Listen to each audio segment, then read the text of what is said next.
ایک اسلام کی ایسی پکچر پیش کی جا رہی ہے کہ اس پکچر میں جو ہے وہ اگر آپ جو ہے وہ دیکھیں تو اس میں نہ تحمل ہے، نہ برداشت ہے، نفرت ہے، تعصب ہے، انتہا پسندی ہے، شدت پسندی ہے، اور اسی شدت پسندی کو اسلام کا نام دیا جا رہا ہے۔ تو کنفیوز ہو جاتے ہیں مسلمان کہ ہم کس اسلام کو جو ہے وہ مانیں۔ اب کس اسلام کو مانیں؟ رہنمائی تاجدار کائنات صلی اللہ علیہ وسلم کی زبان اقدس سے ہے۔ اگر ان میں تحمل نہیں ہے، برداشت نہیں ہے، تعصب ہے، نفرت ہے، شدت پسندی ہے، انتہا پسندی ہے، مسلمانوں کو مشرک قرار دینا ہے، مسلمانوں کا قتل عام کرنا ہے، خون بہانا ہے، تو پھر وہ اسلام نہیں ہے۔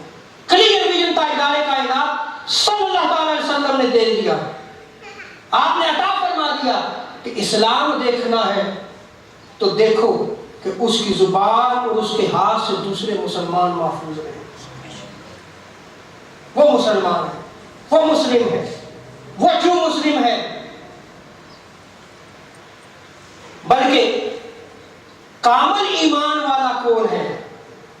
سید عالم صلی اللہ علیہ وسلم ارشاد فرماتے ہیں، حضرت جابر بن عبداللہ رضی اللہ تعالیٰ عنہ اس روایت کو نقل کرتے ہیں، مستدرک حاکم اور صحیح ابن حبان میں اس روایت کو نقل کیا گیا، اکمل المؤمنین من سالم المسلمون من لسانہ و یدہ، کہ کامل مومن وہ ہے، کامل ایمان والا وہ ہے کہ جس کی زبان اور اس کے ہاتھ سے دوسرے مسلمان جو ہے وہ محفوظ ہے۔